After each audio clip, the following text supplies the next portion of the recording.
Tamasato ma sadgamaya, tamaso ma jyotirgamaya, mrityurma amritam gamaya.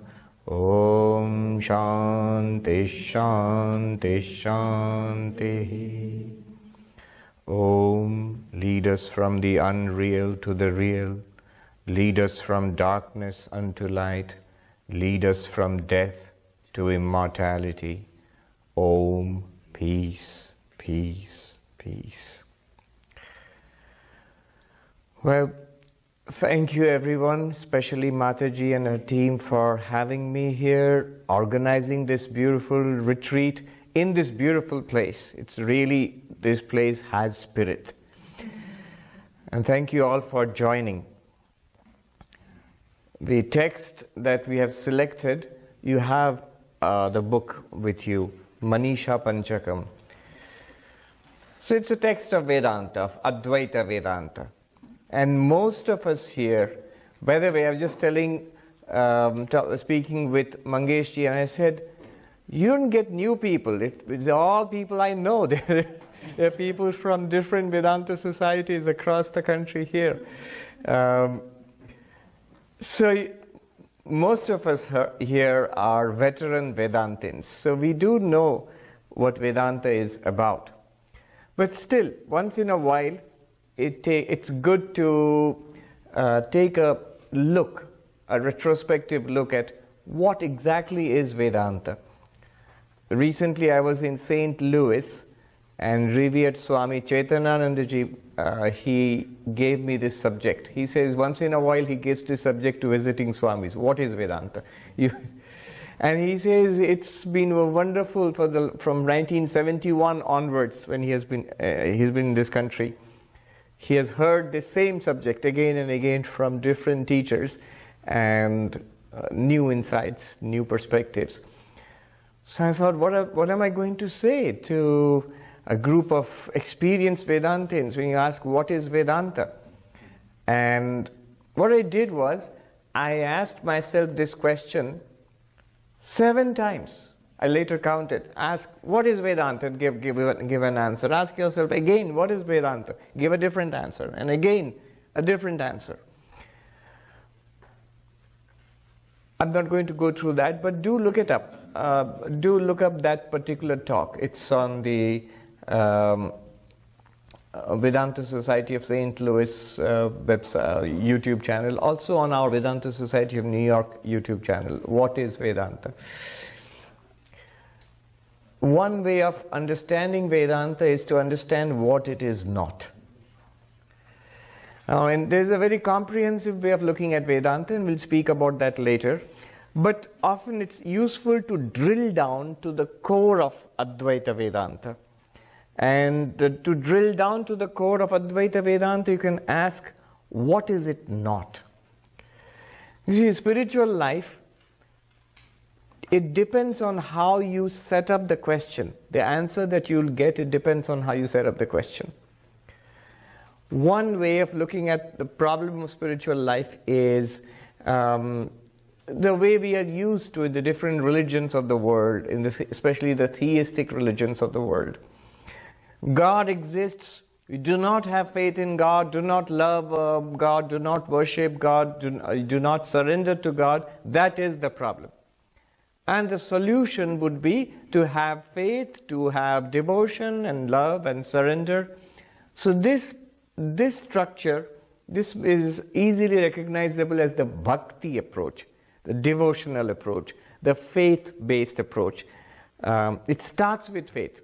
You cannot enter a devotional approach to religion with questions and skepticism. You must enter it with some degree of faith.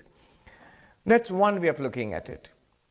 But when you come to, say, another approach, see, that is such a predominant approach, the approach of faith, that in most religions across the world, that is taken to be religion. In fact, in the United States, here, in the Western world, the word for religion is what?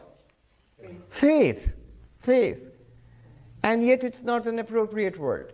If you come to something like Advaita Vedanta, come to something like yoga, for example, it's not quite faith.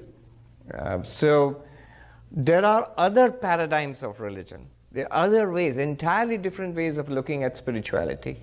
Another way is, no, not faith, but experience.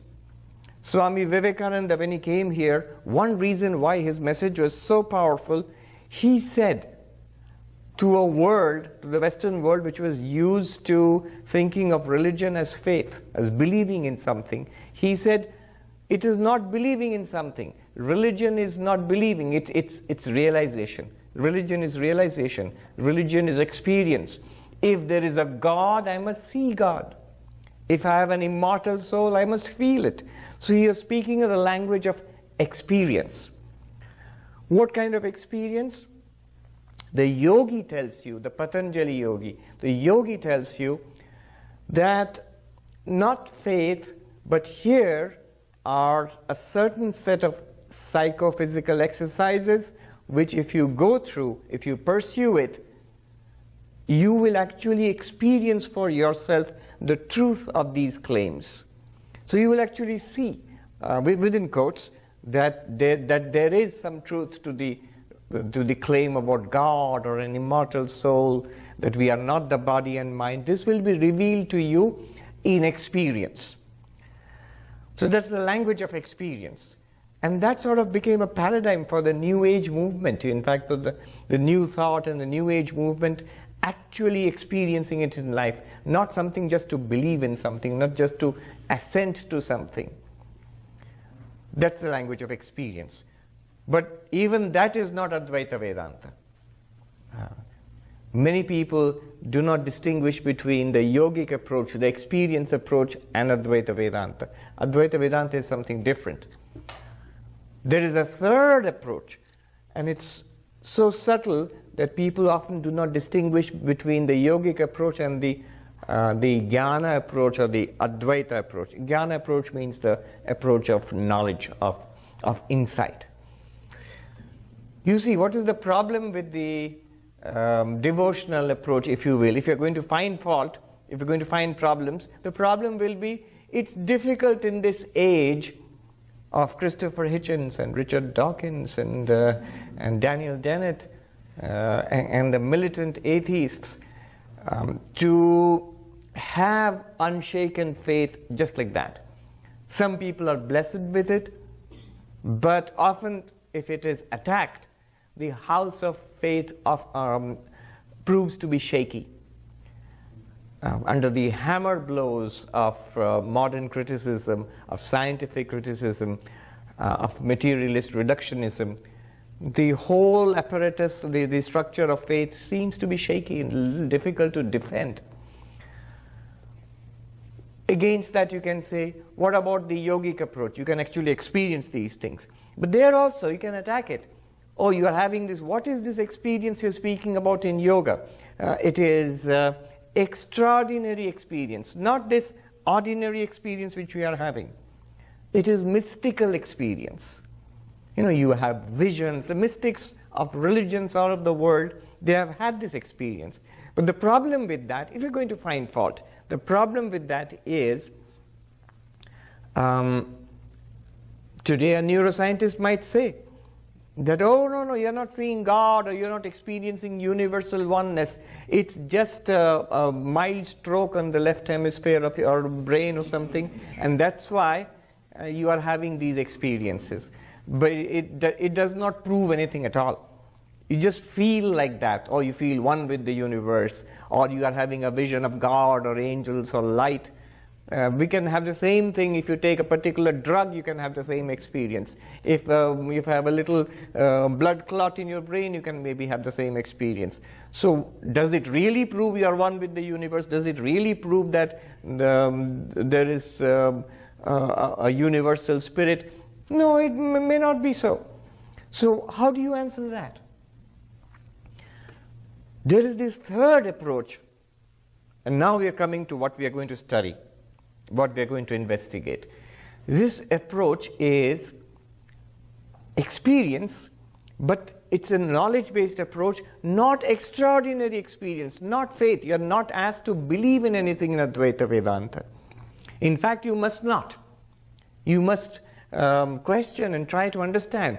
I often give the example of signing up for a course maybe in the University of Arizona, and you go to a physics class or a math class, and if the professor says, "Did you get it?" and you say, "Sir, you are great, I believe you," the professor will tear his or her hair, and you don't have to believe me, you have to get it, I want you to understand. So it's not a question of believing something. It's not also a question of extraordinary experience. This is something to be understood. When we will see this text or any Advaitic text, the experience that Advaita uses, that Jnana uses, this path we are going to talk about, is commonplace experience which everybody has. What is the experience they will use? You will see. The experience of being awake, which most of us presumably you are. And before you transition to other rarefied states of experience, I will bring it to a close, don't worry. Experience of being awake, experience of indeed, yes, even falling asleep, the experience of dreaming. Advaita does not ask us to go into those states. You must not fall asleep and start dreaming or sound sleep, You can sleep, but don't make the sound.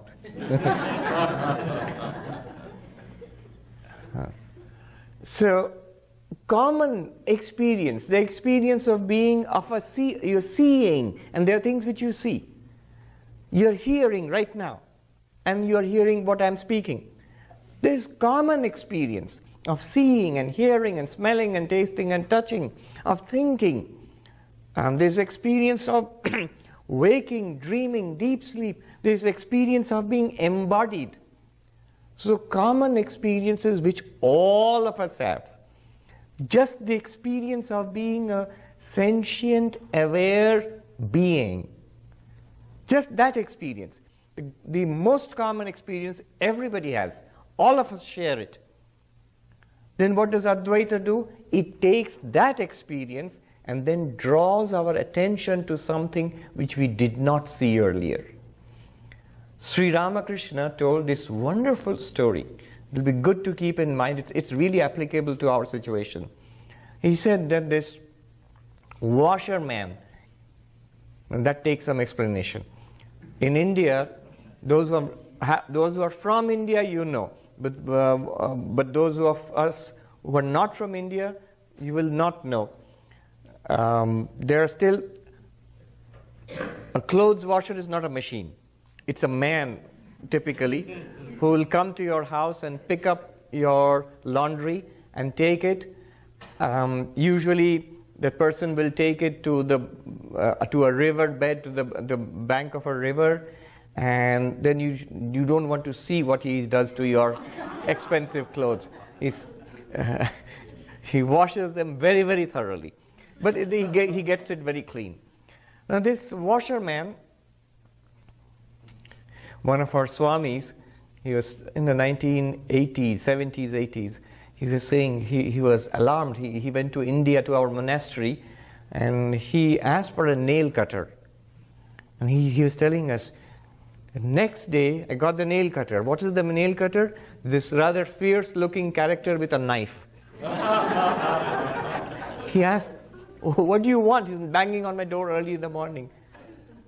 "You asked for me." "No, I didn't. I am the nail cutter."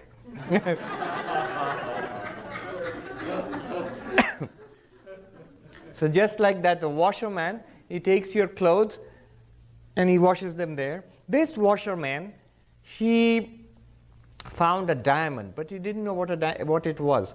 He thought it was just a peculiar rock, and he used to scrub the clothes with it. Didn't know how valuable it was. But one day, he thought, it's not like other rocks. Let me ask my friend, the vegetable seller, who might know, who is wiser than me more. And so he goes to the vegetable seller, and the vegetable seller says, this seems valuable. I can give you a bag of brinjals for it, or some vegetables for it. I can trade you. Luckily, that washerman did not agree to that trade. He went higher up the food chain. And finally, he comes to this diamond merchant, who recognizes the rock for what it is, the biggest diamond he has ever seen. And he says, this is a magnificent stone, it's a magnificent diamond. I will give you 10 lakh rupees for it, 10 million rupees for it. That which was more money than the poor washerman could have ever imagined in his life. And so all his wants were removed, and now he becomes this very rich person. So whatever poverty he had is removed. Now that's a story about spiritual life. See, he had the diamond all through, but he didn't know what he had. We have the diamond, which can remove all our wants. We have it right now. And we are aware of it. We are using it. But we do not know how valuable it is. We do not know its true depth. We will see, like that washerman, when we come to Shankaracharya, who's like the diamond merchant, he will show us the diamond that we have in our possession. Over the next 2 days, we will see. So, we are using this diamond, which we have.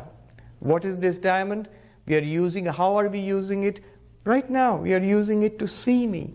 You're using it to think and to talk and to be curious. What is he talking about? We are using that. Shankaracharya will point it out to us. So we already have it. It needs to be pointed out to us. So that pointing out, that insight into what already exists, that is Advaita Vedanta. I would like to put it this way. If you ask what is Advaita Vedanta, the spiritual journey in any path, it's a spiritual journey. The very fact that you say a path, it means it's a spiritual journey. But what kind of a journey is it? It's not a journey in space. Many of us, we have come from different parts of this vast and beautiful land. Some have come from Canada. We journeyed in space. Advaita Vedanta is not a journey in space. It's not a journey to the holy city of Benares or Mecca or Jerusalem.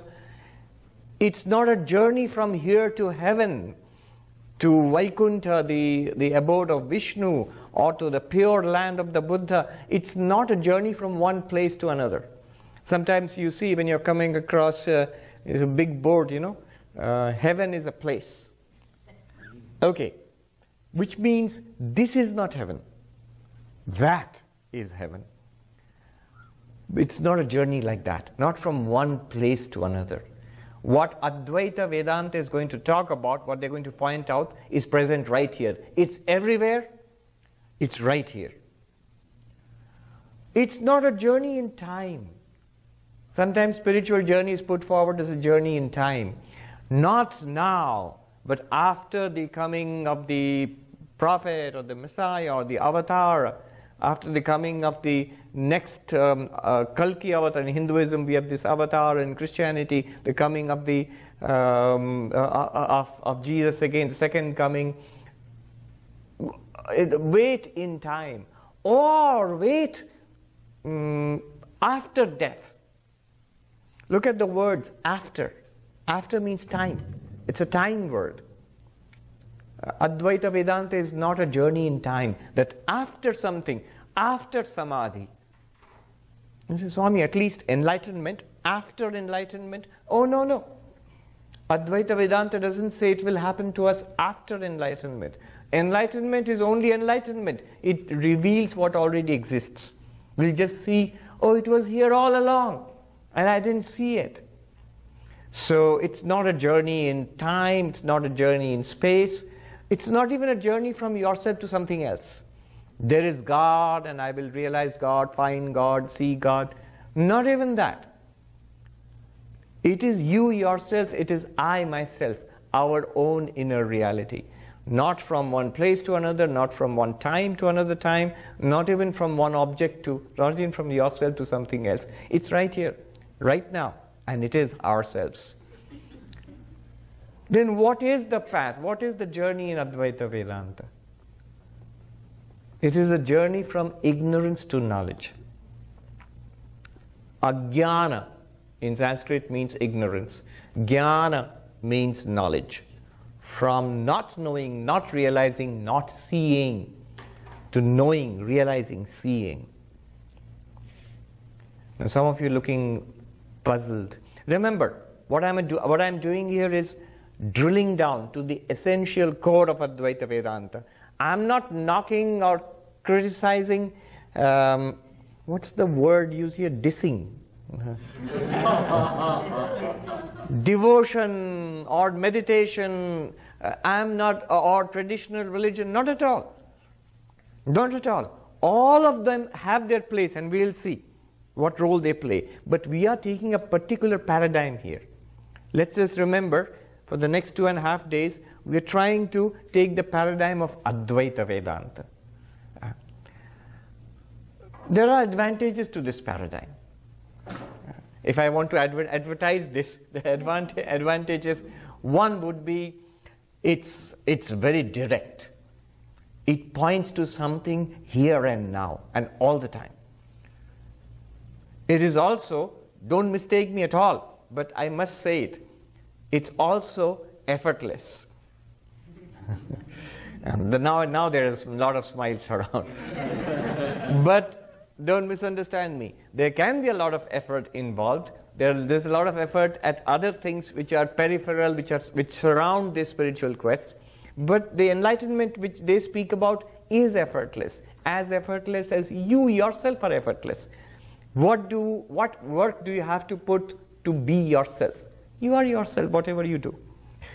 So this is the core idea of Advaita Vedanta.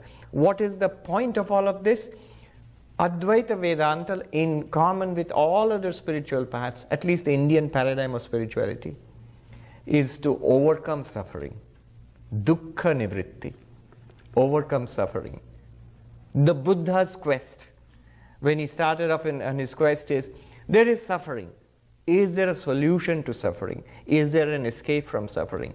One of the ancient texts, Sarvadarshana Sangraha, 600 years ago in India, which is a collection of different Indian spiritual paths. It says that these spiritual seekers, teachers, they are like doctors. Chikitsaka iva. There are many doctors here. What do? They identify the symptoms and the disease. Then they look for a cause of the disease, and they see whether the cause can be removed or not. Is it curable, incurable? And they find it's removable, there's a cure to it, and there is a treatment, a process of treatment. So like the Buddha, the disease is suffering. First noble truth, all is suffering. And the disease has a cause. He says, second noble truth, desire is the cause. And the disease has a cure, there's an escape from suffering. Nirvana is possible. Heinrich Zimmer, a famous Indologist and philosopher, he said, contrary to appearances, the philosophies of India are positive. They are optimistic. They are not pessimistic. What is pessimistic? When you say all is suffering and that's it. It is positive, because all of these philosophies of India, except the materialist, the Charvaka, all the other teachings, whether Hindu or Buddhist or Jain or whatever, all of them say a solution to suffering is possible. There is an escape from suffering. There is a transcendence of limitation and suffering and misery. So that's one aspect of it. The other aspect of it is fulfillment. Ananda prapti. Our very nature is bliss, and how do I realize that and benefit from that? How do I get the full benefit of the diamond? That's the whole purpose. So having said that, let me quickly come to, give me a 10-minute warning and a 5-minute warning, right? When we, though we are in quest of the timeless, we still have to operate within the bounds of the temporal, time and space. Yeah. So, Advaita Vedanta, we know, if you ask the question, what is Advaita Vedanta? Textually, the fundamentals of Advaita Vedanta are in the Upanishads. The texts called the Upanishads. In fact, the definition of Vedanta is Vedanta Nama Upanishad Pramanam. Vedanta is the source of spiritual knowledge called the Upanishads. So these are texts found in the Vedas, the holy books of the Hindus. Now, based on these Upanishads, Sri Krishna taught Arjuna the famous text Bhagavad Gita. In fact, one text, if you want to take from the Vedanta tradition or the Hindu tradition, if you ask for one book, it is the Bhagavad Gita. But many people do not know Sri Krishna was liberally borrowing from the Upanishads. Sometimes the exact verses are there, the mantras in the Bhagavad Gita. So the second pillar of Advaita Vedanta is the Bhagavad Gita. And there's one more called the Brahma Sutras, which is a philosophical investigation into the teachings, a systematization, if you will, of the Upanishads. So this tripod, this is called in Sanskrit Prasthanatraya, the triple foundation or the triple canon of Vedanta. But there are many, many other texts. Shankaracharya, who wrote commentaries on these major texts, but he also wrote a number of independent works, prakaranas. Prakaranas are introductory works, smaller works, which sum up the essence of Vedanta. One of them is the book which you have, the Manisha Panchakam.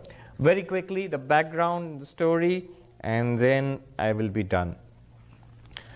The story goes like this. Adi Shankaracharya, about 1400 years ago, the great teacher of, I'm not saying founder, because he is not the founder of Advaita Vedanta. He is what is called Bhashyakara, the great commentator on the Upanishads and the Bhagavad Gita and the Brahma Sutras.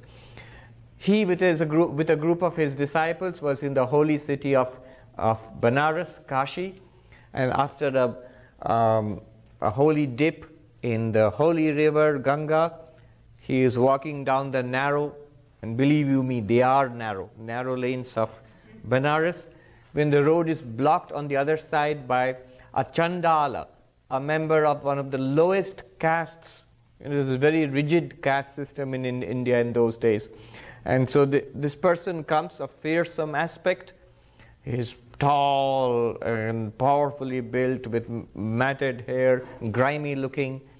Now there are different versions of the story. In one, he has got a group of dogs, which are again considered unclean by upper caste Brahmins. Or in another version of the story, he's carrying a load of meat which would be repulsive to the purely vegetarian Shankara, who was before becoming a monk, a high caste Brahmin from Kerala. Whatever it is, Shankara reacts like one would expect from somebody of his class in India in those days. He says, "Move out, get thee away from me."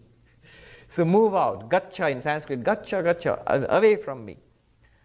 And this chandala, this fearsome person blocking the road, he, in most eloquent Sanskrit, he bursts out with a challenge to Shankara. So there are two verses which are not part of the Manisha Panchakam, but they are introductions to the Manisha Panchakam. So I just read out these two verses quickly. What does the Chandala say? He says,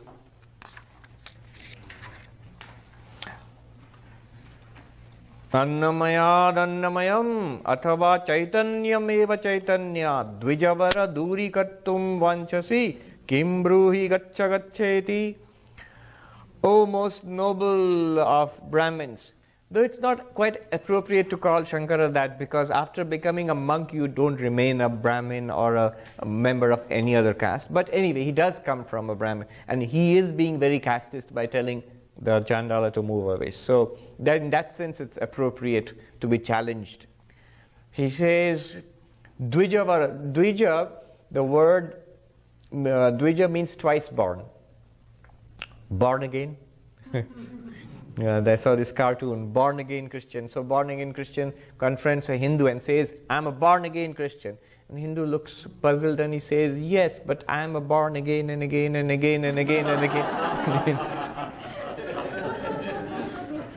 Not quite in that sense born again. But the sense in which a Christian might say born again Christian That's actually a sense in which Dvija is twice born. For the first birth is a physical birth, but the second birth is a cultural, educational, spiritual birth. The second birth is when the sacred thread is given and the child is ready for Vedic studies. So, second birth. Upanayana, the sacred thread ceremony is performed. Dvija.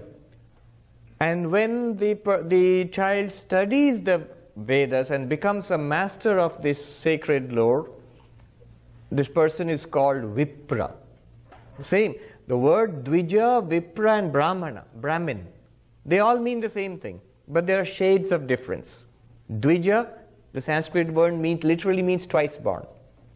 Vipra means wise. Vipra. If you write in English, V-I-P-R-A. Ekam sat vipra bahuda vadanti, we find it in many Vedanta societies. The truth is one and the wise speak of it differently. The wise means here, the same Brahmin is a person who has not only got the sacred thread but also studied the Vedas, now has mastered the sacred lore, the teachings.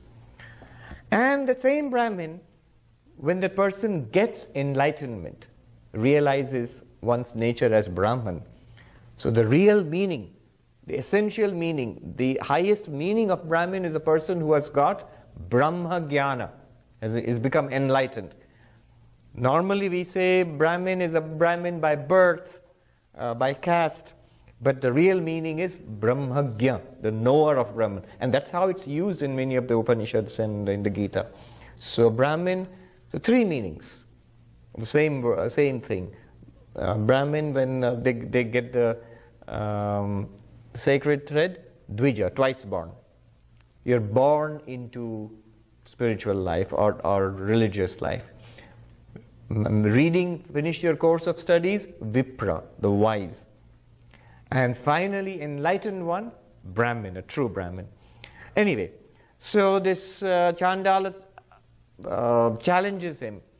O most noble among the twice born, what do you want to what are you saying, get away, what should get away from what? This body from that body? Because both bodies are bodies. They're made of flesh and blood and bones and all sorts of unmentionable gooey stuff, Just because it's a nice packaging, a cover, skin, the truth is that it's pretty nasty. Your body and my body too. So you're saying this body should move away from the body. The word he uses is annamayam. Annamayam means a modification of food. What we eat and drink, it becomes this. Or, here he displays a knowledge of Shankara's philosophy. Are you saying consciousness should move away from consciousness? How is that possible? In your philosophy, O Shankara, isn't it one consciousness? You speak about one indivisible spiritual consciousness, one existence, consciousness, bliss, Sat Chit Ananda. How can that be divided? I remember long ago in one of our ashrams in India, the Swami had, I was a junior monk. Now, it had many little branches. One of the branches is where little children study. The children from poor families, they get like a Sunday school, and many things are there. They learn sports, and so that runs on. All of these run on donations. So a rich person came and he wanted to donate a certain amount of money, and he wanted a plaque to be put up in the name of his father and mother, which said, he gave what is to be said there. He said, in the glory of Sri Ramakrishna, who has come as a part of that indivisible existence, consciousness, bliss. Now look at the contradiction. Part of indivisible. In Bengali, Akhanda Satchidanandir Khanda Swarupai. Now the Swami, he flew into a rage. He said, no, I will not allow the indivisible to be divided. And how we knew, he started calling the young Swamis. I don't know, he was doing it in fun or whatever, but he seemed pretty serious. What is your opinion? He asked me, and he asked some others. Now the Swami who was in charge of that little center where the kids were being taught, who would have received the donation for that center, he was standing outside with a worried look. He was saying, I'm not really worried about the indivisible spirit Brahman, but I don't want the donation to be divided.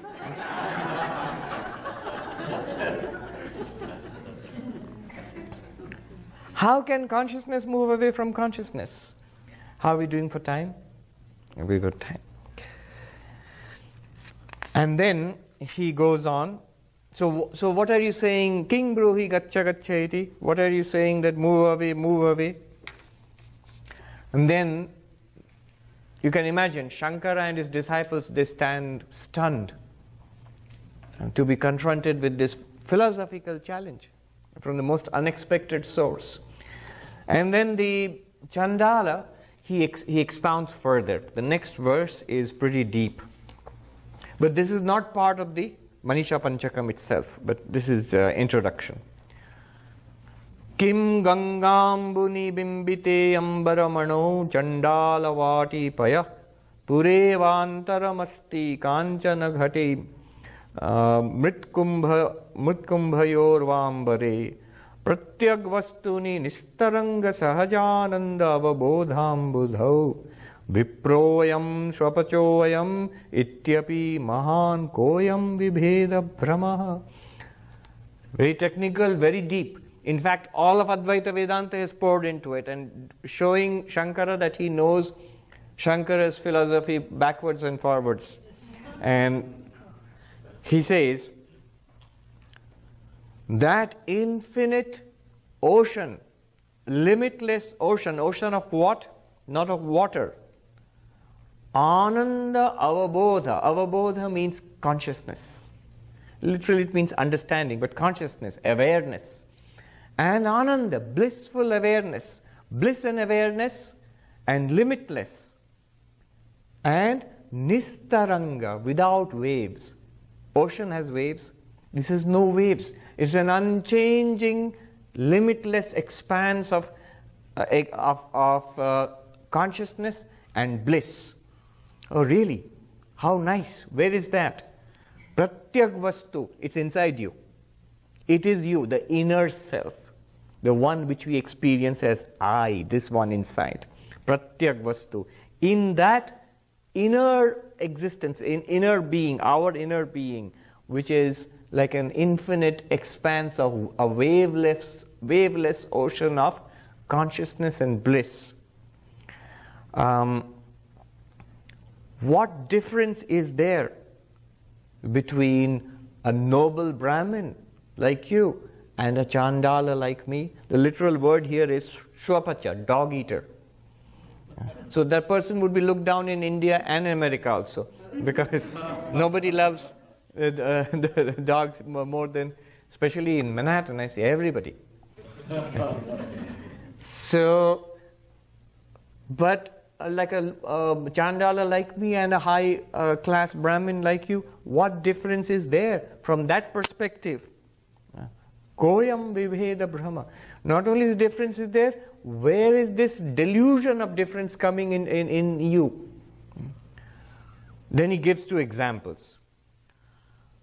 The sun, here standing for that infinite expanse of consciousness and bliss. The sun, the example. The sun in the sky, when it is reflected in the holy waters of the Ganga water flowing in Benares, or the same sun reflected in the ditch water in the slum where I live. He lives in a slum. What difference does it make to the sun itself? Yeah. So what is the water of the Ganga? It's the body and the mind. You may think that you're a very pure person, a holy person, worshipped, revered and worshipped, and you might think that I am a low caste person, despised and looked down upon. But in both of us, that inner self, which is an unbroken expanse of consciousness unlimited expanse of consciousness and bliss. That is exactly the same. Just like the sun reflected in water. Does not matter what kind of water it is. The pure water of the Ganga does not make the sun any purer. The dirty water of the ditch does not make the sun dirty. So the reality, your reality and my reality are exactly the same. It is no difference whether it is in this body and mind or that body and mind. One example. The second example he gives is space. The space in a golden pot and the space in a clay pot. As far as space is concerned, it's the same space. The space in a golden pot does not become golden. The space in a clay pot does not become earthy or muddy. It does not even matter what you use the pot for. You can store Ganga water, the holy water of the Ganga, in the golden pot. You can use the clay pot as a spittoon or something like that. And so one you would consider dirty, another one considered to be holy and used for a religious function. But in both cases, the space which they occupy, that space is not affected at all.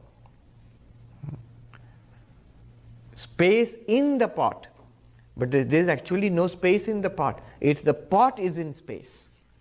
You see, there's a glass of water here. Now, when I move the glass of water, is the water moving with the glass? Yes. Don't seem to be too sure. Yes. Obviously, when I say bring me a glass of water, it would make a big mess if you brought the glass and the water stayed behind. But consider this. Half of the glass is empty. The proverbial half empty or half full. Half of the glass is empty. So let's say we just forget the air for the time being. We just say the space in that glass. So is the space moving with the glass? It would certainly appear so. When I'm moving the glass, the water is certainly moving. And the space? People are even less sure. Some are saying, yeah, it's moving. Somebody actually quarreled with me. That, no, the space is moving with the glass. It looks like that. See, the space is moving. Obviously not. The glass is moving through space. Yeah. So the space is absolutely unaffected. It is far subtler than the pot, the golden pot or the clay pot. The space is completely unaffected by the nature of the pot. What does that mean? Just like the sun and the water example, the space and pot example, the pot stands for the body and the mind, the body-mind complex. And space stands for this infinite ocean of existence consciousness is talking about. That is not at all affected, just as no matter what the nature of the pot, it does not affect the space. No matter what the nature of the body and mind, it does not affect that existence consciousness, that consciousness bliss. So good for that. What about me? You are that consciousness bliss. Oh Shankara, what you are, that I am. This is what he says. So this is the introduction. It's like a challenge to Shankaracharya. And Shankaracharya responds to this by immediately he composes 5 verses. Panchakam, the word Panchakam means group of 5. Panchakam, 5 verses on Manisha. Manisha, it literally means that, if you derive it in Sanskrit, it will mean that which is the lord of the mind. Mana is mind. Manit means the lord of the mind. Lord of the mind is buddhi, vijnana or intellect. So mind and the one which rules over the mind is intellect. And Manisha means that which belongs to the intellect. Basically, what does he mean? What belongs to the intellect? Wisdom, knowledge, jnana. In Sanskrit, jnana. Manisha means wisdom or spiritual knowledge, spiritual insight. Manisha Panchakam, 5 verses on spiritual insight. That's the meaning. And Shankaracharya composes this, and in some of the verses he ends with Chandalo astu Chandalo astu Dvijo astuva Guru ityesha Manisha mama. Let this person who has got knowledge like this, that I am Brahman, I am existence, consciousness, bliss, the one who has actually realized this, that person, let it be whatever, let that person be a Brahmin, let that person be a Chandala, clay pot, golden pot, whatever it is, this person is my Guru. This person is my spiritual master. And he bows down to the Chandala. And there are variations on the story. One variation is that Benares is the city of Lord Vishwanath, Shiva in the form of Vishwanath.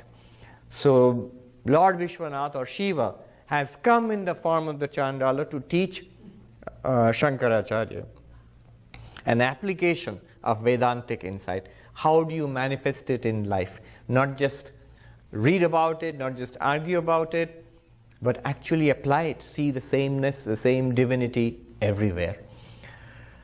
So this is the background, and we will see what Shankaracharya has done is, in the 5 verses, he has poured the entire essence of Advaita Vedanta. Now when we go through these verses, how are we doing for time? 20 minutes. Oh, 20 minutes. I think they're stretching. It's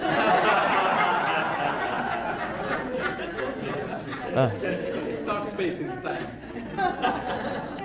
We are going beyond space and time. Yes. So what do we do with this teaching? Here is the approach. In Advaita Vedanta, the approach, what you do with the teaching is, we all know, Shravana, Manana, Nididhyasana. Literally hearing, thinking, and meditating. But if you go closer, take a closer look, what do you do with this? Hearing literally means not just listening, of course, but understanding what the teaching is. Let me simplify it even more. Ask yourself 3 questions. That what the teaching was, do I know what the teaching was? If somebody asks me, okay, this was the class, you went to the class and you're out of the class now, what did you hear? Can I give a fair summary? Or will you say I dozed off, I really don't know. I'll look at the recording later on. Then the first stage is not complete. The first stage is complete when I can repeat to my own satisfaction. In the classical schools of Vedanta, they would ask everybody to memorize. Don't look so scared, I won't do that. They would ask you to memorize the original verses, but so that you can at least say, I know what the teaching is, and I have read it. Here is the teaching. That's the foundation. So that's the first stage. The first stage is complete when I can say, this, I can summarize the teaching. This is what they said. This is what he said. Or this is what the text said. 1.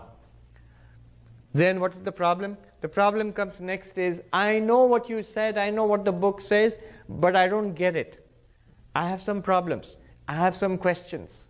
I am not convinced. It's not enough to say, I am not convinced. You also have to say, why are you not convinced? You have to pin down your problem. Which part of it is difficult? So the second stage comes when you mananam, which is thinking about it, reasoning about it, arguing about it. That's why we have the satsang sessions. You can ask the questions there. Ask the question, write it down, I'll pick it up and I'll answer it, and I'll also interact with you to follow up. Don't be too eager. When is he going to get to my question, my question? Often you will see the person who asks the question, it might be a question in many people's minds. And sometimes the answer, if you're quietly sitting in a corner and listening, the answer might work for you rather than for the person I'm addressing directly. So the questions are questions everybody has. So this is the second stage, where I can say at the end of the second stage is complete when I can claim I have not only heard what the teaching says, I can tell you what the teaching is, and now I get it. In the first stage, I know what the teaching is, but I don't get it. I'm not convinced. I'm not persuaded. Second stage is, I am convinced. I get it. Then what remains? I get it, but it feels intellectual.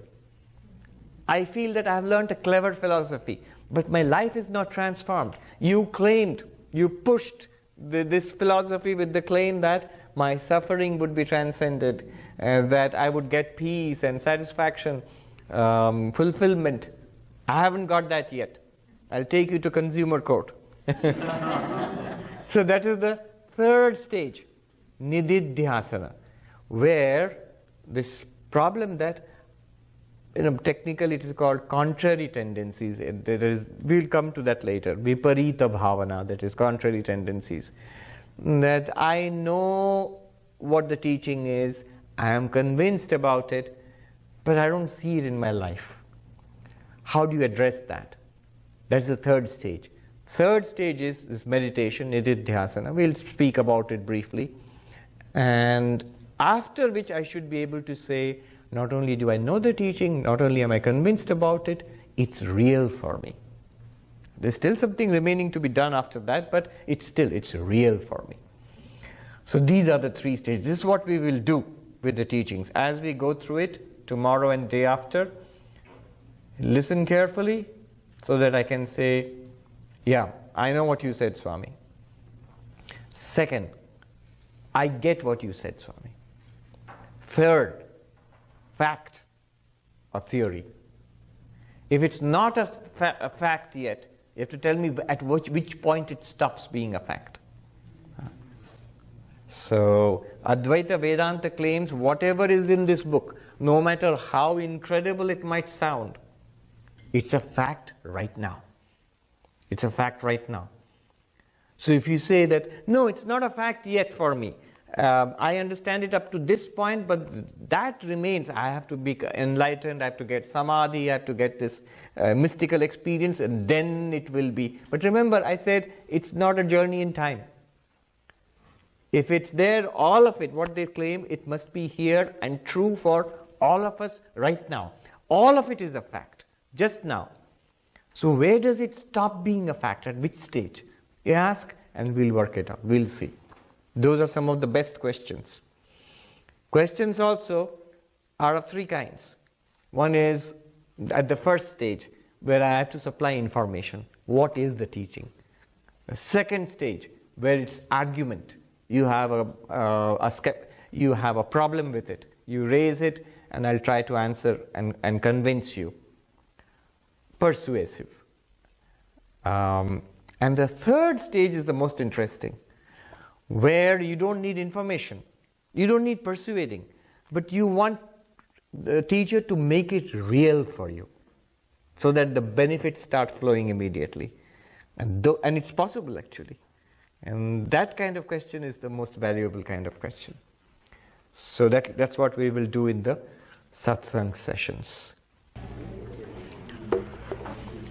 Om asato ma sadgamaya tamaso ma jyotirgamaya mrityurma amritam gamaya. Om Shanti Shanti Shanti. Om, lead us from the unreal to the real. Lead us from darkness unto light. Lead us from death to immortality. Om, peace, peace, peace.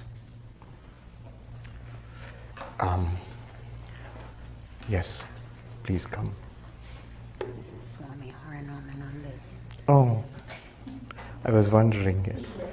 We'll start with the chant. Please come.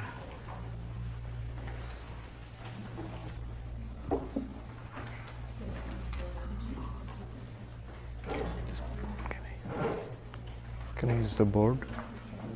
The whiteboard? Can I use that? Yeah, I can put it here. Ganeshaya Namaha Saraswatyai Namaha Shri Gurubhyo Namaha Hari Om. स्वप्नसुषुप्तिषु स्फुटतरा या संविदुजृम्भते या ब्रह्मादितिपीतिकान्ततनुषु प्रोता जगत्साक्षिणी सैवाहं न च दृश्यवस्तु इति दृढा प्रज्ञापि यस्यास्ति चेत् चाण्डालोऽस्तु द्विजोऽस्तु गुरु तेषां मनीषा ब्रह्मैवाहमिदं जगच्च सकलं चिन्मात्रविस्तारितम् सर्वं चैतदविद्यया त्रिगुणया शेषं मया कल्पितम् इत्थं यस्य दृढामति सुखतरे नित्ये परे निर्मले चाण्डालोऽस्तु सतु द्विजोऽस्तु गुरु तेषां मनीषा मम स्वन्नश्वरमेव विश्वमखिलं निश्चित्य वाचा गुरो नित्यं ब्रह्म विमृन्तरं विमृशता निर्व्याजशान्तात्मना भूतं भावि च दुष्कृतं प्रदहता संविन्मये पावके प्रारब्धाय समर्पितं स्ववपुरे तेषां मनीषा मम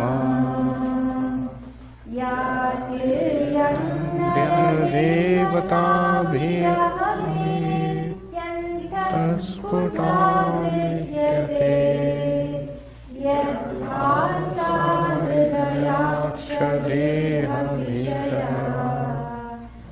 भान्ति कदोषेतना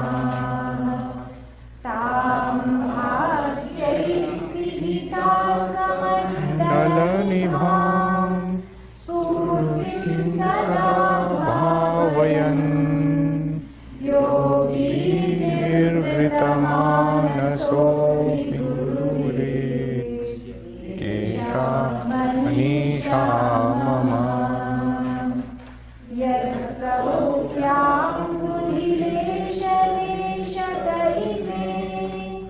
शक्रादयो निवृता यच्चित्ते नितरां प्रशान्तकलने निर्निवृतः यस्मिन् नित्यसुखामुधौ परितति ब्रह्मैव न ब्रह्मविद् यः कश्चित् स सुरेन्द्रवन्दितपदो नूनं मनीषा मम इति श्रीमच्छङ्करभगवतः कृतौ मनीषा पञ्चकं सम्पूर्णम् ॐ सर्वं श्रीकृष्णार्पणमस्तु हरिः ॐ तत्सत्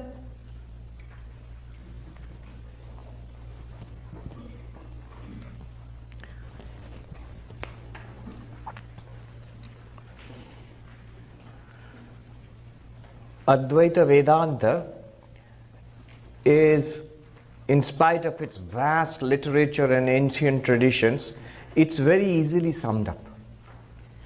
And it's summed up in brief sentences. A single sentence which sums up the entire teaching of Advaita Vedanta. These Vedic sentences are called Mahavakya. Maha literally means the vast or the great, and Vakya means sentence. So great sentence, not in the sense of a long sentence, but the sense of a profound sentence. In Sanskrit, Arthato Mahan. That means profound in meaning, deep in meaning. And there are many such sentences. All of them mean the same thing. They all mean the same thing. Aham Brahmasmi, I am Brahman, that thou art. This very self is the infinite. All of them mean the same thing. That you are the infinite existence, consciousness, bliss. There are many such sentences scattered throughout the Vedas, but for convention, from each of the 4 Vedas, one such sentence is picked, representative. So there are, conventionally speaking, in Advaita tradition, there are 4 such great sentences, 4 Mahavakyas. And let me just write it down. From the Rig Veda,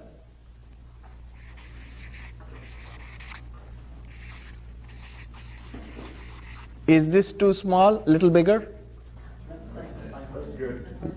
Yeah. Okay. In the Rig Veda, in the Aitareya Upanishad, I'm writing in brief, Aitareya Upanishad, the sentence is Prajnanam Brahma.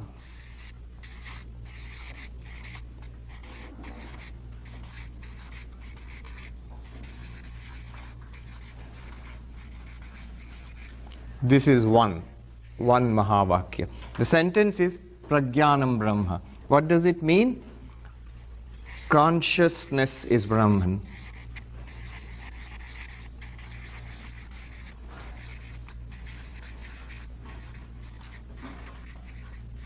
By Brahman it means the ultimate reality, the vast, the infinite. So consciousness is the ultimate reality. Then the second Mahavakya would be, even the numbering is conventional. There's no particular reason to first, second, and third, but conventionally the Rig Veda is taken as the oldest of the Vedas in one sense. That's why you start with that. The second one, let me put it this way. Why I'm mentioning this is, the 5 verses which we shall study, Manisha Panchakam, the 5 verses composed by Shankaracharya, you remember the story. He is confronted by the chandala and he replies in these 5 verses. The first 4 verses, each of those verses is based on one of these Mahavakyas. One of these great sentences forms the basis for each of these verses. So the first verse, which we will study now, this foundational, is based on this Mahavakya. Prajnanam Brahma. Consciousness is the ultimate reality. The second verse, which we shall study in the next session, is based on the Yajurveda Mahavakya, Aham Brahmasmi. The Veda is Yajurveda. The Upanishad is the Brihadaranyaka Upanishad. I'm not writing the whole thing, which is literally the biggest Upanishad in terms of bulk. And the Mahavakya, the sentence is Aham Brahmasmi, I am Brahman, which all of us can legitimately claim, I am Brahman. Aham in Sanskrit, Aham means I, Brahmasmi.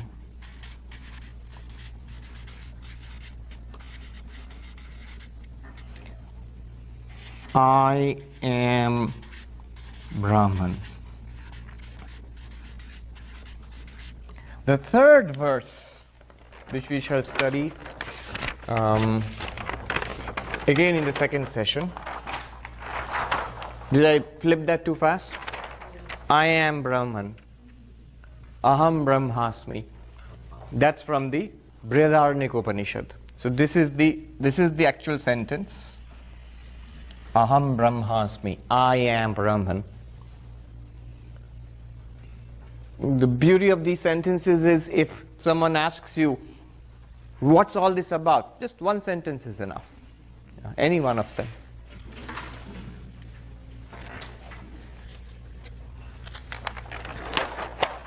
Then the third verse, which again we shall study this afternoon, third verse of Manisha Panchakam is based on the Samaveda Mahavakya Tattvamasi.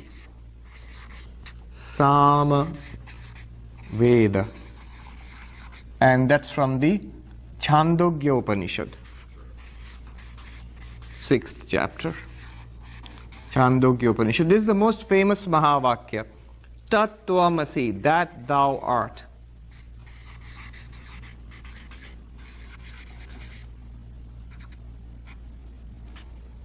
That meaning Brahman, thou meaning you, art, that thou art, or you are that. And the fourth verse, which we shall study tomorrow, of the Manisha Panchakam, is based on the last Mahavakya, the Atharva Veda Mahavakya.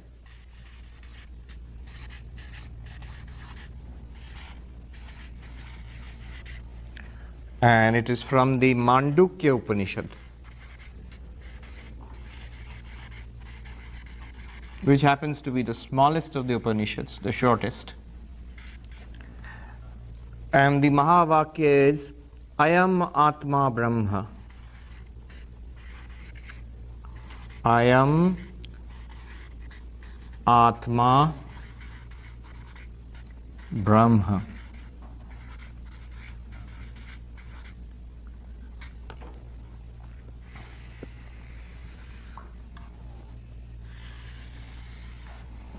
Which means this self. Which self? This self. This self is Brahman.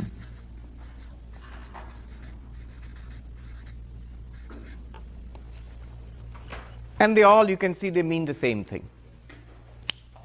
This awareness which we feel right now within ourselves, this sentience, awareness, consciousness, whatever you call it, this, if you really know it as it is the ultimate reality of this universe, of all existence. Or, I am Brahman, can't get any more direct than that. Or, that thou art, the teacher tells you, that reality, ultimate reality, is you. Or, this very self is Brahman. They all mean the same thing. And each of the verses, the first 4 verses, they are built around each of these Mahavakyas. Sometimes, in the case of this third Mahavakya, for example, Tattvamasi, the link between the verse we shall study and the Mahavakya is rather tenuous, but it's there. You can find the trace there. So that's 4 verses of the Manisha Panchakam, and the 5th one is a general summary of the whole teaching. So that's what is going to happen. The first one is built around consciousness. This consciousness is Brahman. Which consciousness? What we all feel within ourselves right now. All right. Now, as you can see in all of them, you are Brahman or I am Brahman. This very self is Brahman, but it does not feel like that. I'm sorry, were you able to hear till now? Yeah. But it does not feel like that. Whatever Brahman is, we don't feel very Brahman-like. The problem is that we are convinced beyond any questioning that we know what we are. I know that I am this body and mind. I feel it. That I am this person, this limited body and mind. Whatever I am, I stop. I know this much, that I definitely stop here. The limit of my existence is at the tip of my finger. Anakhagra, the Upanishad says, I extend till the tip of my fingernails. Beyond that, not me. It may be you or anything else, but I stop here. This is my limit. This is what we are convinced about. And the Upanishads and Vedanta insists we are wrong. We are deeply, deeply wrong. Swami Vivekananda here in America, he would often say, he would meet his American disciples, sometimes he would say with a touch of pathos, if only you knew yourself as you truly are. So this is really the task of Vedanta, to investigate what we are. So all of these Mahavakyas, they all start with us. It's not an investigation of the world outside, but it's an investigation into ourselves, into what we are, who we are or what we are. The claim is that we do not know ourselves as we truly are. I have repeated this earlier, but I really like this quote from Mark Twain, who says that it's not what we do not know that gets us into trouble. It's just what we think it just ain't so. That's what gets us into trouble. I am Brahman, or I am Shiva, I am that ultimate reality. It just ain't so. That's what got us into this trouble. That's why we are in samsara. The process of Vedanta, it does not do really anything to you. It just uncovers. You discover something which was already there. So you are not becoming Brahman, you are not being transformed into God, 50% in Brahman, 75% Brahman, and now you have those progress bars in computers, moving 50%, 80%, 90%, and sometimes it gets stuck and goes round and round and round. It often feels like that in spiritual life, seems to be stuck in going round and round, and not 50 or 80%, at 20% or 25% or something like that. Maybe next life, start all over again. No. The process of Vedanta is different. I cannot explain it better, illustrate it but better than this very nice story. We introduced the washerman yesterday. Do you remember the story of the diamond and the washerman? Let's go back to our friend the washerman. And if you go to a riverbank in India and see the washerman at work, you will see another character. You have to introduce another important character today. The washerman's donkey. So usually the washerman would go around with this donkey on which he would load the laundry and take it to the riverbank and wash it, and then they would spread it out in the hot sun, something like this, outside to dry, and then he would neatly fold it, put it back on the donkey's back, and then drive the donkey back to home, and next day he would go out on his delivery rounds and give back your clean laundry. So that's how it worked. So donkey is an essential part of it. He's the transport, the SUV. Now, this washerman, he's got this load of clothes, he comes to the river bank, a distance from his house in the village, and then, oh my God, he discovers that he has forgotten to get the rope with which to tie the donkey. Now he's going to be at work near the river. He can't afford to have the donkey wandering off. That would be a disaster. He would be helpless without the donkey. Imagine if your car just took it into its head to drive off by itself. It can happen, they are looking into it now. The self-driving cars, and the way it would work is exactly like that. It would be controlled by nothing other than your mobile phone. You would say, come and pick me up. It would be far away, it's some parking lot, and then it will drive itself down, pick you up and drop you up and drive itself away again. And you have to call it with your mobile phone. That's how they are planning it. Now it's a disaster. How will he tie the donkey? And he's worried while this gentleman, educated man from the village walks past, and he says, "Sir, I am undone. What can I do? I can't work. I can't leave the donkey here. It'll just wander off." And that man says, "Oh, that's just easy. Just pretend to tie it. Just go through the motions. Just like that. Yes, just like that. Do it." And so he does it. He just pretends he's tying the donkey, and the donkey is watching. And this man takes the clothes off the donkey and retreats backwards, slowly watching the donkey, and the donkey is watching him too. And he goes about his business, looking back, and the donkey is just there. It's there munching grass or whatever, but it's not moving. And it's amazing, miracle. There's not a rope at all. And when he's done, the clothes are dried and folded, he brings it back to the donkey and says, "Hut, move." Donkey doesn't move. And he says, "My God, what have you done? It's black magic." And he runs to that man's house. Sir, you put me in sore trouble. Now donkey doesn't move. I can't go back home." Oh, he says, "Just easy, you pretend to." Untie it, yes. And he goes back and he does that, unties it like that, pretends to. And the donkey watches, and then he says, move, and the donkey moves. Advaita Vedanta works like that. It may not feel like that. It may feel that we are really tied to this samsara, to this world, to our problems. But when it works, you begin to see, I never was in trouble in samsara.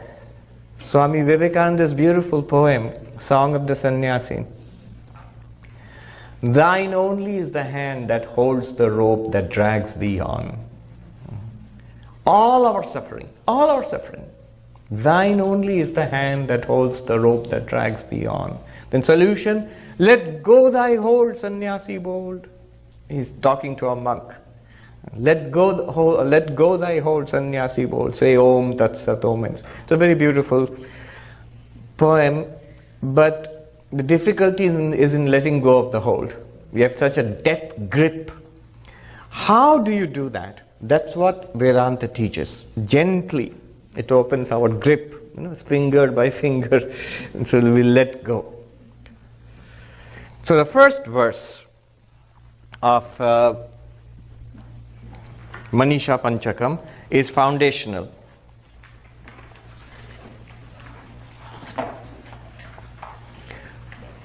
Jagrat swapna sushuptishu sfutatara ya samvidujrimbhate ya brahmadi pipilikantat tanushu prota jagat sakshini saivaham nacha drishya vastu iti dridha pragyapi yasyasti chet chandalo vastu satu dvijo vastu guru ityesha manisha mama.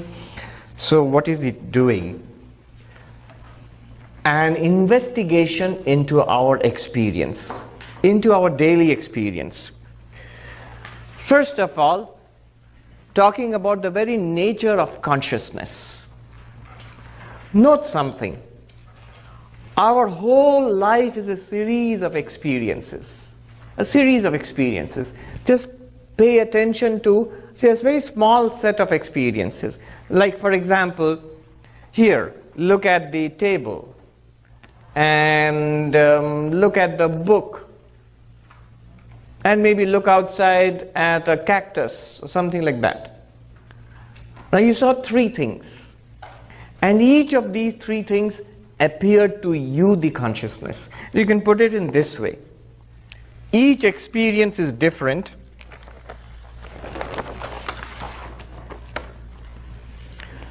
You experienced a book.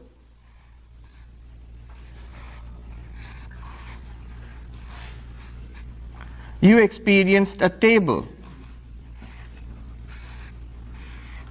And you experienced a cactus, maybe. And all of them, one after another, all three, they appeared to you, the consciousness. You, the consciousness, yes, of course, through the mind and the senses, you see a book, you see this table, and you see this cactus. The objects are different. 1, 2, 3. 3 different objects came before us. But the consciousness which experienced them is the same. It's like this light. I hold up different objects, a pen. What's happening here? Here's a pen shining in the light. Now, here is a book shining in the light. And now, here's my hand shining in the light. Pen, book, hand, change. 3 different objects. See, one object, second object, and third object. But the light which reveals all of them, each of them, is the same light. Exactly in the same way, can we look at our experiences when we see different things? The one common thing is they are all appearing to me. They are all appearing to you. You are the common thing in all of these experiences. By you, I mean very specifically the consciousness or the awareness which experiences these 3. Why only 3 objects or 4 objects?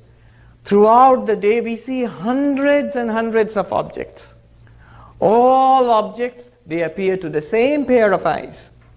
And they are revealed to the same mind, and beyond them the same consciousness. So the same awareness experiences, sees all objects throughout the day. Why only seeing? You hear sound and music and speech and noise and even the absence of noise, the silence. These are experiences through the ear.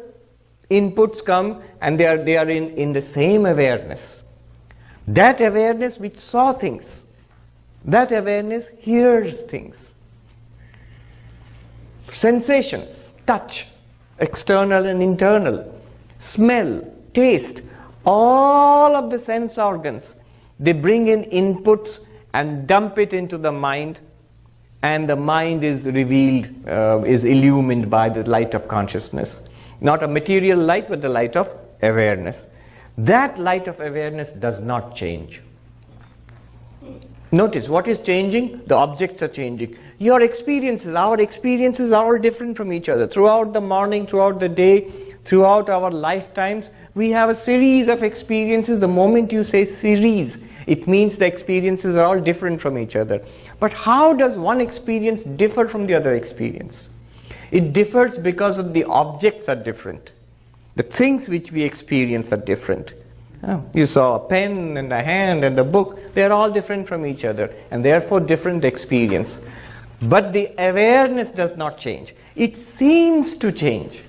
It seems to change because what is happening is, when I see a pen and this image is created in the retina and there's some kind of optical nerves and to take it to the brain, and then it's reconstructed there somehow, we don't know, and presented to the mind. And the mind, there is a vritti, a thought current, a thought wave, whose content is this pen. It's a thought about a pen.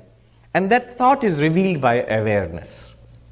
Object, sense organ, mind, consciousness. Consciousness is like a constant light, and the various thoughts which come up in the mind are because of external inputs, and that one constant consciousness which you are, that shines upon these thought waves and reveals them and gives us our experience. In fact, if you say define an experience, what's an experience? What's the most general definition possible of an experience? Wouldn't you just say it is consciousness plus its object? Consciousness, awareness, I, and an object, whatever that object is. Here is a pen, it's an object, and you are aware of it. In between there is a whole process. We know the light is reflected of the pen, goes to your eyes, and then through the entire process of optical perception, goes to the brain. After which what happens, nobody knows. There is some minute electrical activity in the brains, in the neurons, after which science stops. But we know, all of us know what happens because we experience it. We see a pen. It's a thought in the mind, and that's revealed by consciousness. So a series of experiences throughout the day, and that constitutes our daily life.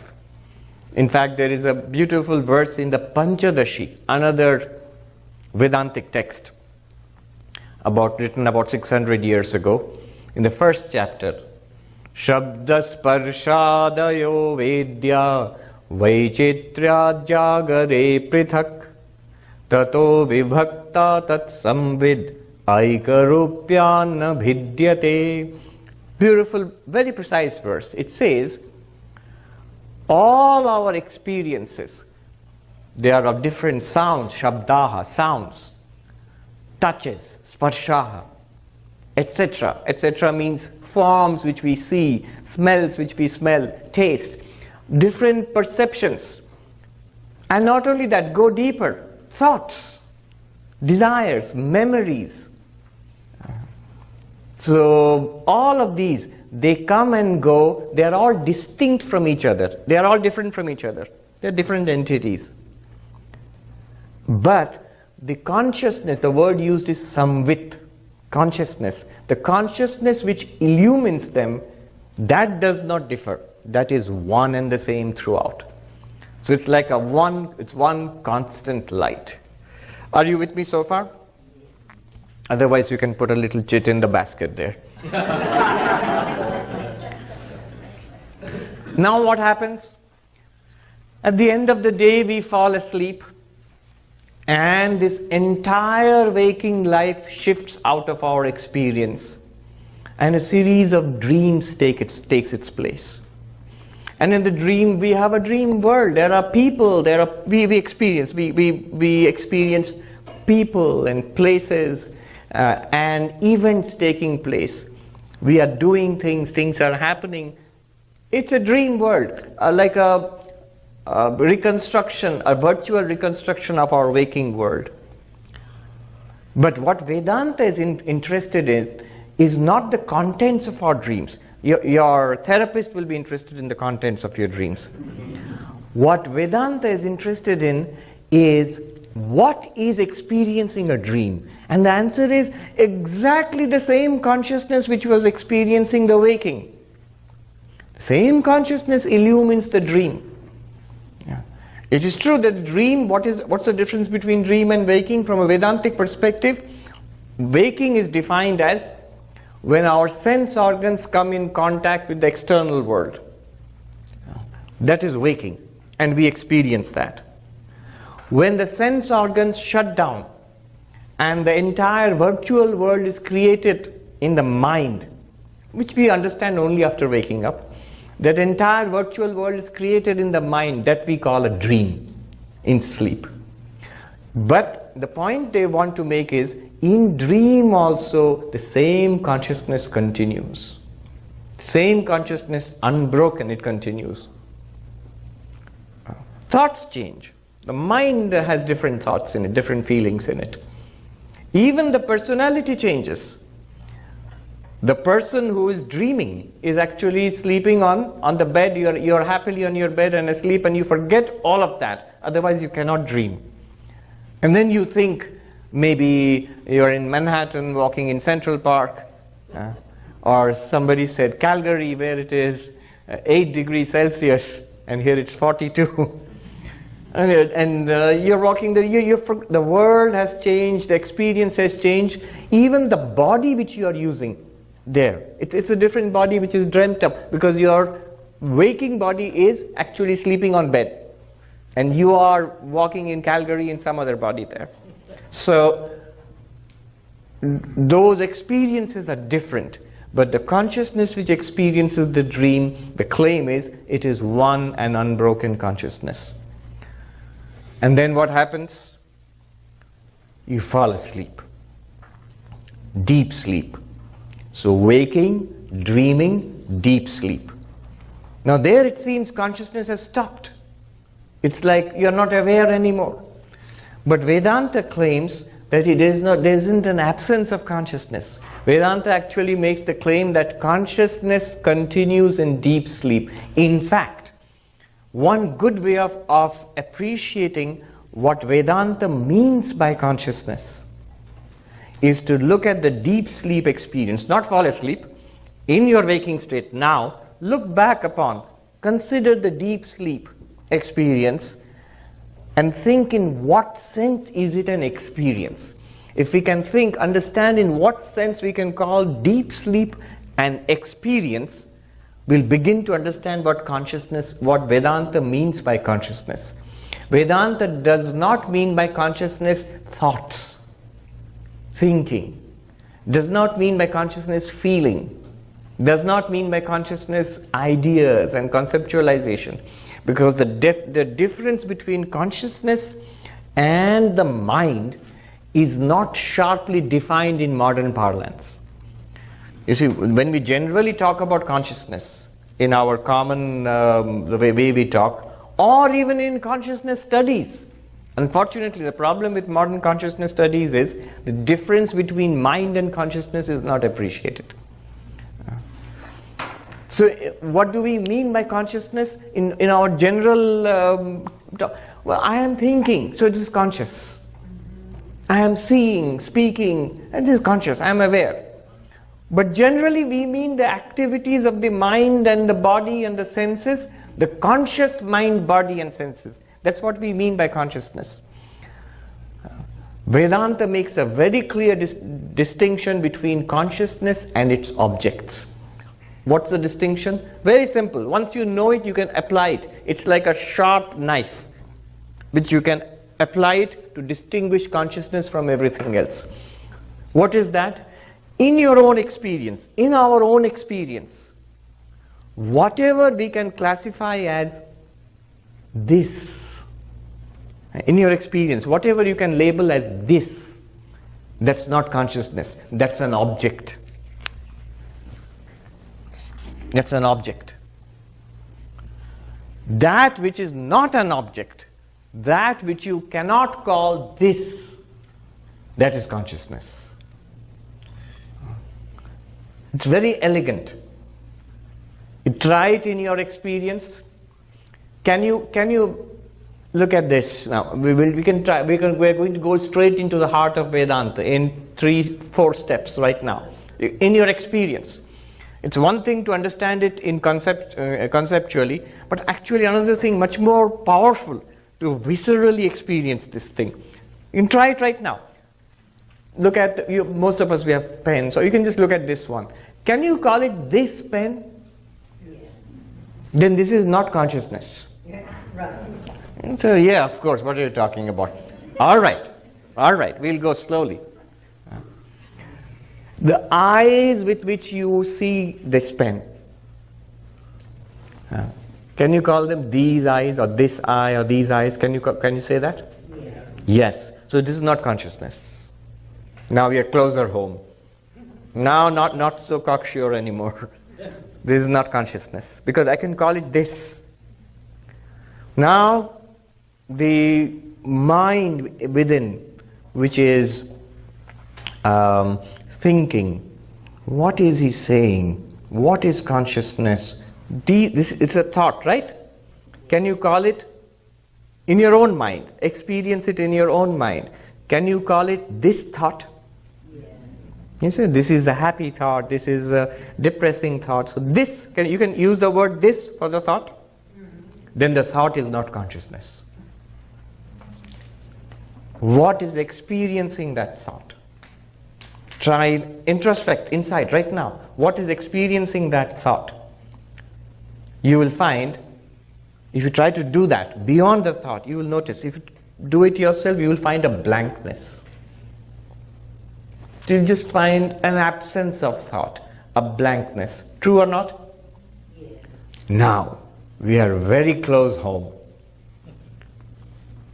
Can we say this blankness?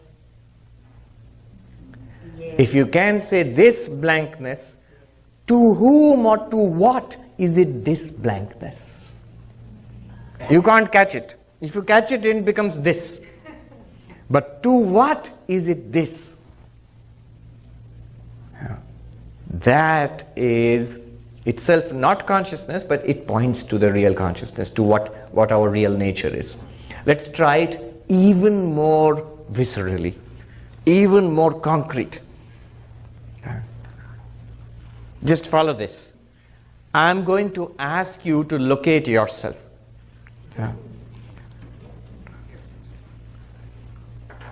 This pen,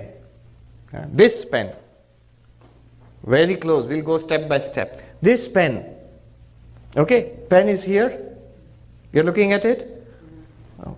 Baby steps, where are you? Simple answer, where are you?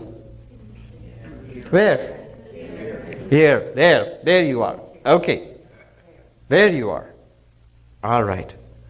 You are watching this pen with the eyes, right? Blink your eyes to get a feel for your eyes. Blink your eyes, right? So there are the eyes. Where are you? With respect to the eyes, where are you? Just locate. Now you cannot point it out. You are in there somewhere. I am. Follow this. You do it yourself. I am in there somewhere experiencing my eyes blinking. Is it not? Okay, these eyes are part of the body. This body is experience. The body is here. Where am I? Well, somewhere in the body, experiencing the body. Are you with me? Yeah. All right. Now, subtler. Notice, we have gone from the object to the body. Now, I am somewhere in the body, embodied, experiencing the body as this. Subtler. Breathe in and breathe out, like the morning meditation we did, mindfulness. There's the breath. Did you notice it? With respect to the breath, where are you? Subtler inwards, experiencing the breath somewhere. Inwards, subtler than the breath. To you, the breath is an object. To me, in there, the breath is an object which I experienced. Right? Yes. Now, this thought, I am breathing. I breathe in and breathe out, and the thought comes in my mind, that was an in-breath, that was an out-breath. This thought,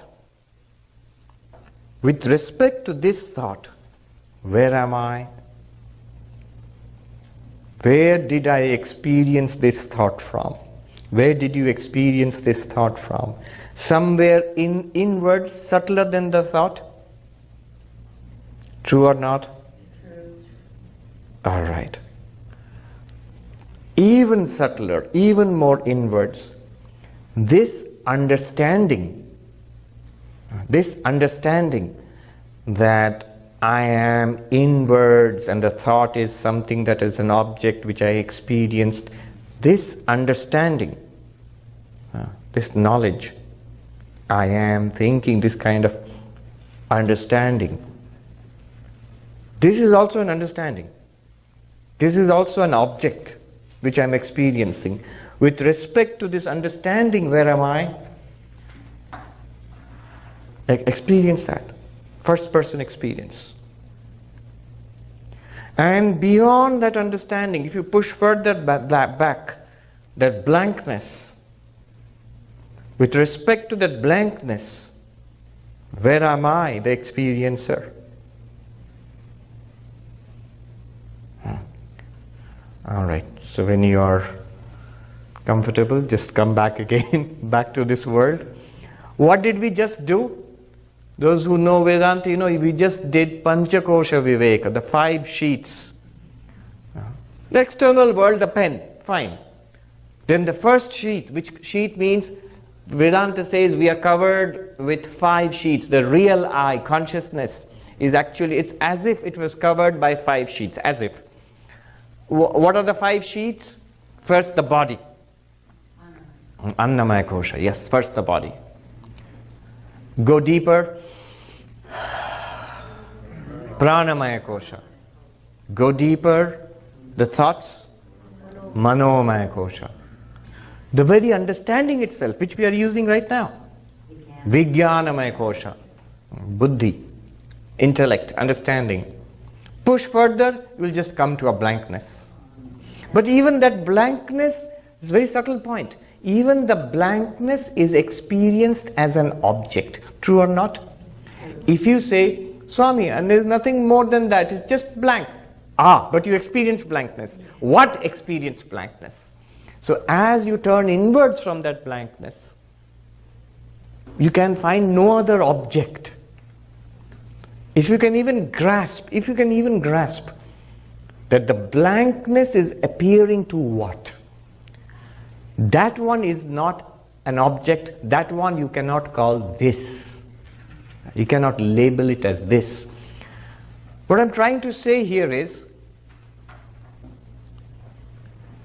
we are talking about a matter of fact, not a theory, not some kind of abstraction.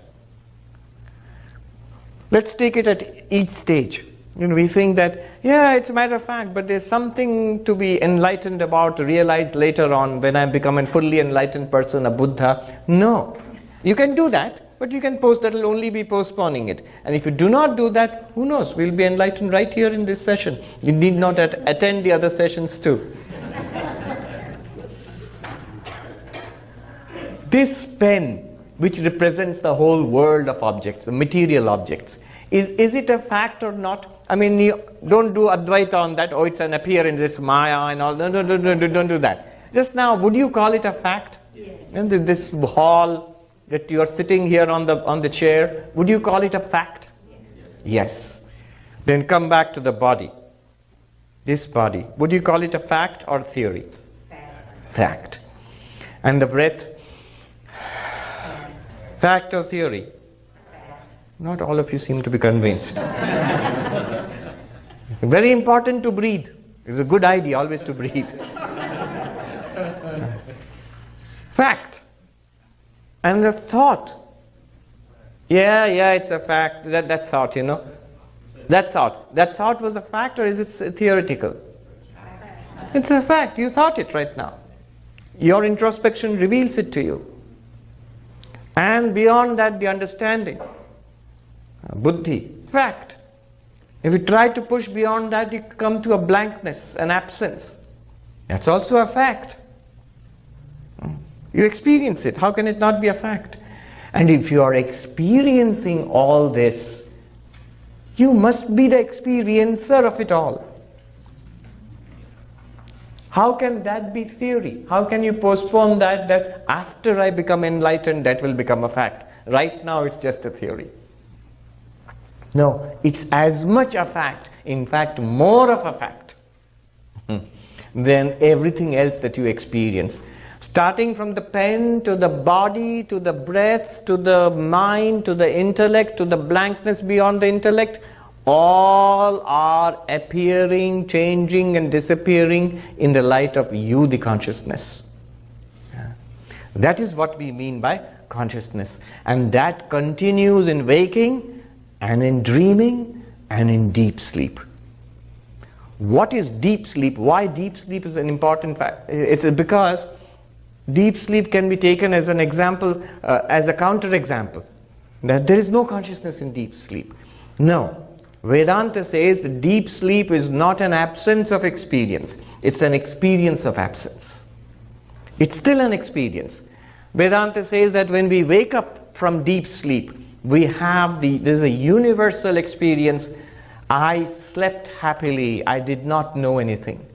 I slept peacefully. In every language in the world, there is a corresponding phrase for I slept like a log.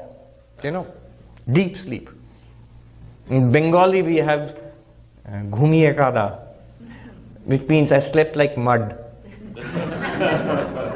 To understand that, you have to understand the heat of Bengal, which is as hot as this, plus 100% humidity. So if you go into deep sleep in that heat, you'll wake up feeling like mud.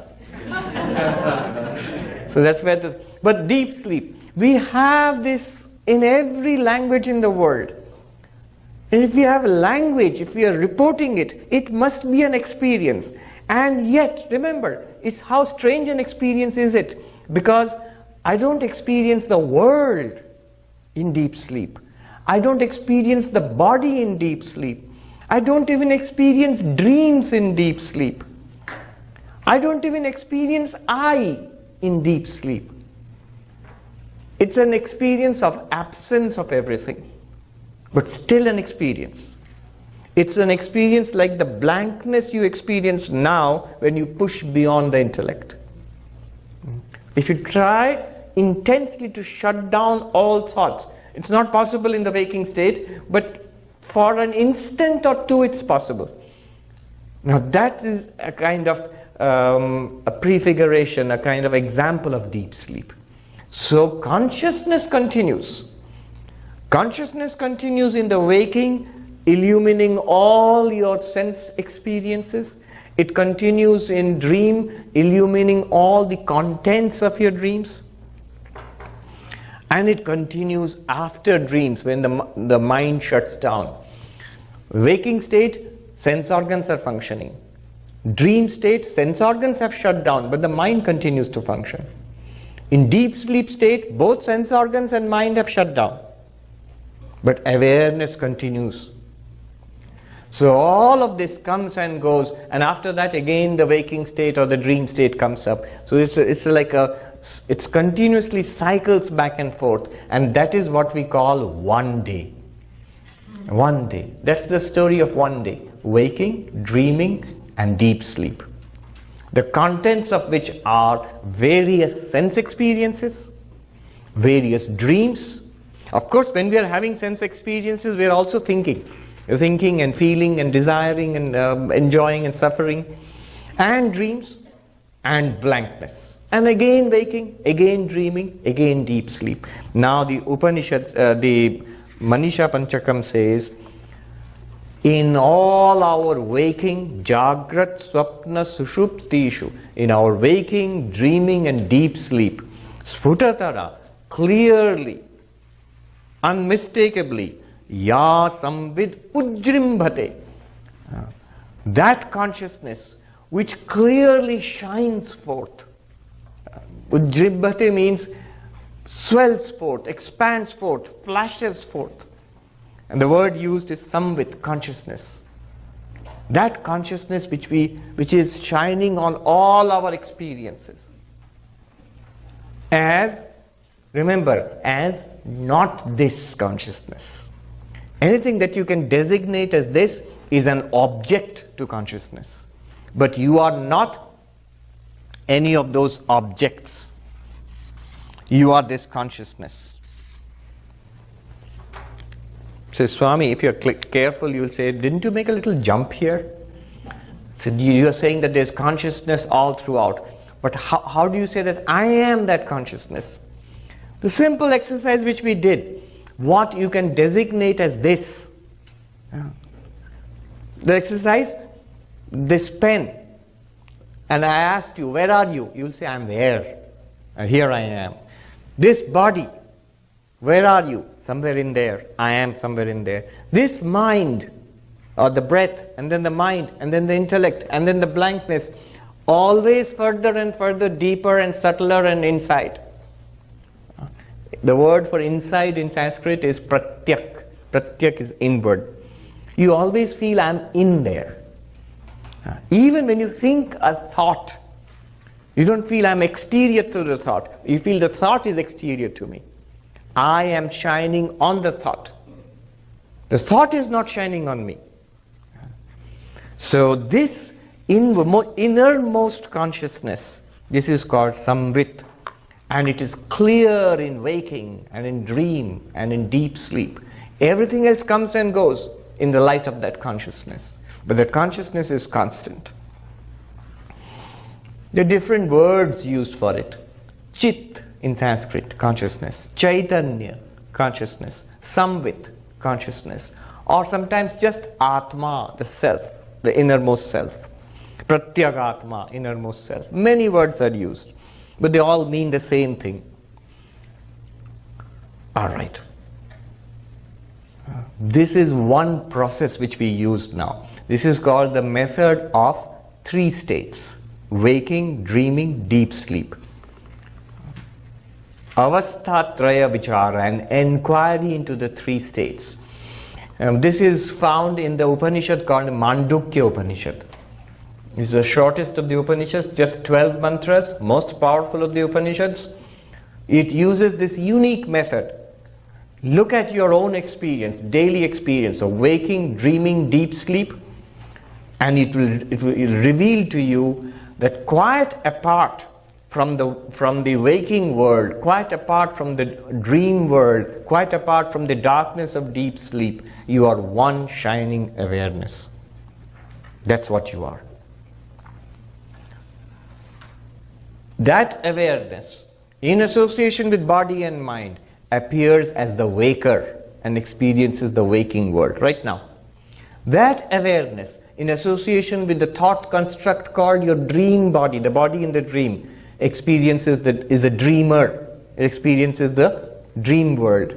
That awareness, in association with just blankness and ignorance, is the experiencer in deep sleep. The person disappears basically. So that awareness continues in all three states. Now, second line of the verse. Ya brahmadi pipilikanta tanushu prota jagat sakshini. Let's ask a question. All right, so I am not the body, not the mind, not the intellect, not even the blankness beyond body, mind and intellect. I am an unchanging awareness. That in itself is a big step, really big step.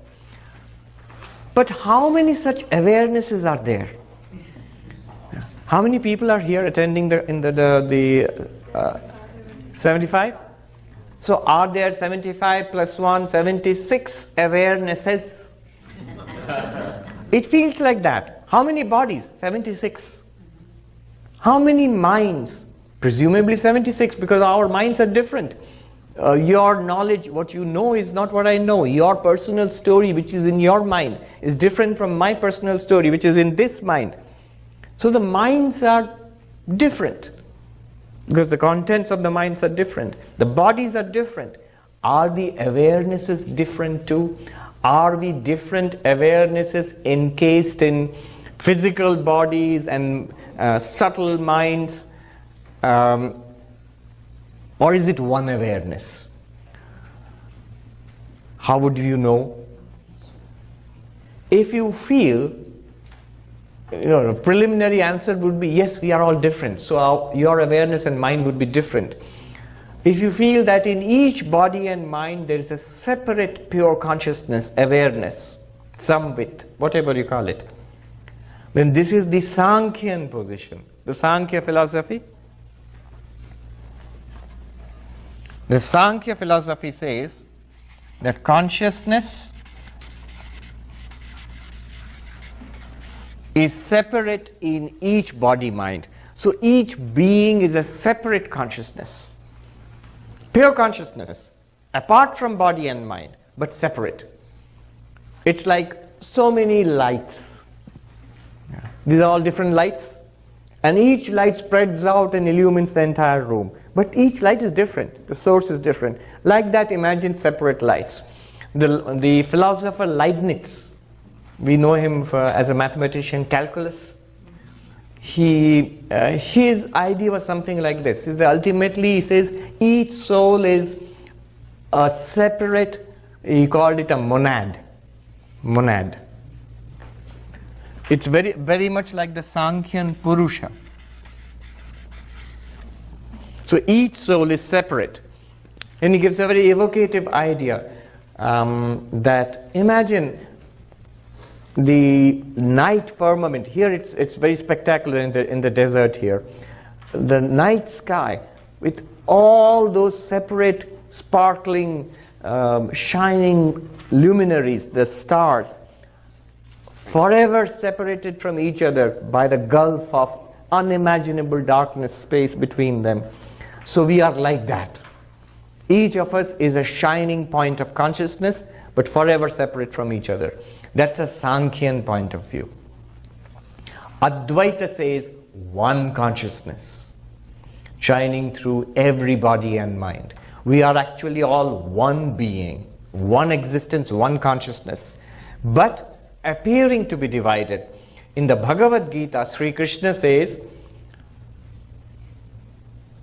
Kshetragyam chapi mam vidhi sarva kshetreshu bharata. In the 13th chapter, Sri Krishna tells Arjuna, in all these fields, which are the fields? Each body and mind is a field.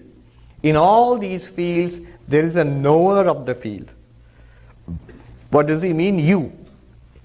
You are experiencing your own body. You are experiencing your own mind. So you are called the knower of the field. Which field? That field. That field. That field. So how many knowers of the field? Well, the fields are many, so I guess there are many knowers of the field. Sri Krishna says, on the contrary, I am the one knower of the fields in all bodies and minds. Bodies are different, minds are different, the fields are different, but there is one knower. It appears to be different. In the Gita itself, Krishna says, one alike in all bodies and minds. yet seeming to be different. Avibhaktam cha bhuteshu vibhaktam iva cha sthitam. Undivided in all beings, appearing to be divided. This appearing to be divided is in each individual being. The reality behind each individual being is one undivided. Of course, the Sankhyans don't give up easily. So they have objections. They say, no. It's cool to say we are all one, but it doesn't feel like that. Here are my objections. Why would you say that we are all one? The Vedantin turns the question around and asks, yes. Vedantin turns around and asks the question, why do you think we are different? You see, the question is very interesting. If you ask, why do you think these bodies are different? Count them. You can see, you can count them. Why do you think these minds are different? Give questionnaires, statistics or like a survey, like a Gallup poll or something. And you will see a variety of opinions, ideas, feelings. So obviously our minds are different. But why would you say consciousnesses are different? Apart from body and mind, what distinguishes one consciousness from another? Do you see the question? Do you see the question? What distinguishes? How would you differentiate between two things? That two things are different, how would you say? Because if they have differentiating characteristics, then only you can say two things are different. In Sanskrit, Vishesha. Vishesha means a distinguishing characteristic. A book is different from a pen. Why did you say that? Well, Swami, look at it. It looks different. This looks different. It does different things. It does different things. It has a different name. Book is a different name. Pen. Names are different. Forms are different. Functions are different. Nama, Rupa, Vyavahara are different. Therefore, they are different. Even the two pens are different. See? How do you say the two pens? They look alike. They have the same name and the same function. Yet they are different. How? Because they are countably different. 1, 2. They occupy different space. Here. How would you say two consciousnesses are different?